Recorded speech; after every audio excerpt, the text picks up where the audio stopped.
Okay, first off, I love that you asked this question because that means that you have been researching social anxiety and that you have an understanding of one of the key components to getting through it. I talk about exposure therapy in my book, and I give an example of what we call a ladder hierarchy.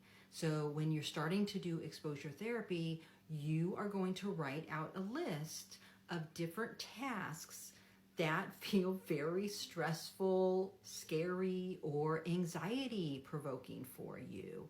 And these can be anything from very small things to very large things. So I want to preface the answer to your question with saying that this will depend on the individual. This will depend on how you're feeling, okay? For example, someone that needs to make a doctor's appointment and use the phone to make that appointment, for some people, that's not quite as stressful. And for others, that could be off the chart stressful for them, okay? So let's start with some of the large things that people might have on their hierarchy list and what that might be. And I think most of us agree on the big things for the most part. But that might be doing something like, having to give a speech, or asking someone out on a date, or possibly asking a friend or acquaintance to maybe go out for coffee or to go do something social, kind of trying to take that relationship to the next level. Something else that I think most of us would consider to be pretty stressful might be going on a job interview, right? Getting that confidence to actually start applying for jobs and then realizing that, you need to interview. So that could be something that, a lot of people with social anxiety, honestly, they just avoid looking for a new job because they know how much anxiety it's going to produce for them. So that can be pretty high up on our sort of ladder, our hierarchy ladder. And then I would put a lot of tasks in sort of the small to medium range. And again, this is very individually based, right? So smaller things could be as simple as, saying hello to the grocery clerk or the person making your sub sandwich. It could be also something like, walking into class and saying hello to someone, or getting up the nerve to ask, oh, how was your weekend? Right? That could be on the small to medium list for someone, depending on the level of their anxiety. Being able to go into a restaurant and order off the menu and have to interact with the waiter or waitress, that can be super anxiety provoking for some people. And for others, that's not quite as bad. So it just really depends. So it's hard to give you an exact on your question, but it doesn't really matter what's stressful for other people. It's really about what's stressful for you. You're going to think about all these things that are stressful for you, and you're going to actually write them down and make a list. And then we're going to number them, right? Assign them a number, or you can just list them in terms of easiest, medium to the hardest ones, right? And you want to start with the things that feel easier to you. And I understand that none of them are easy, but the things that are less difficult, right? We're not going to come out of the gate with a public speaking presentation, right? We're going to go with something small.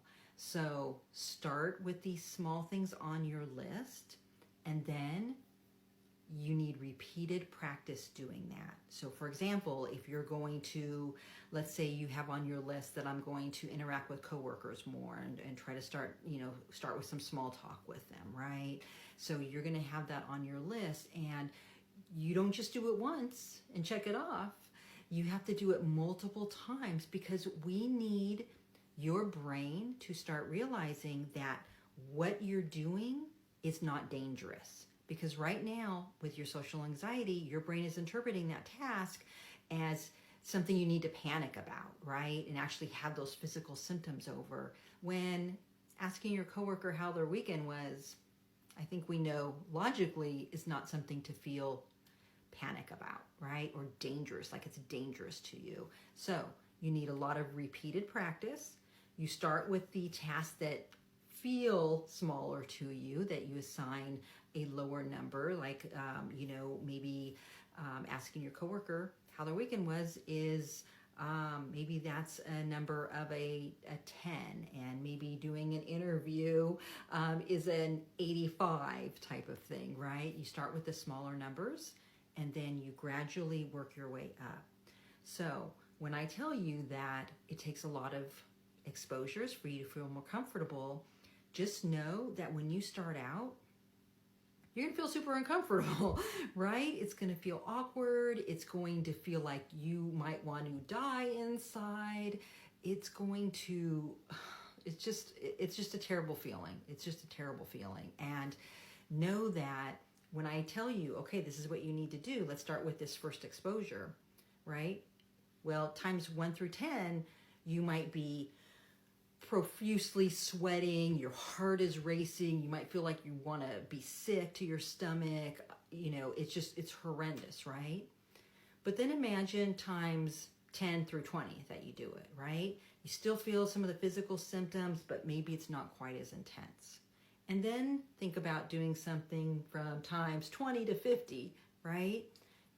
You know what to expect. You're becoming more relaxed, and maybe there's still a little bit of discomfort, but a lot of the physical symptoms, they're not quite there anymore, and mostly you just have to give yourself a little push to do it, right? And then you think about how you're going to feel when you've done something 70, 100 times, right? We're working to extinguish that anxiety, and once you get to that many times, that's what's going to start happening, is that we retrain the brain to recognize that this is not a dangerous activity.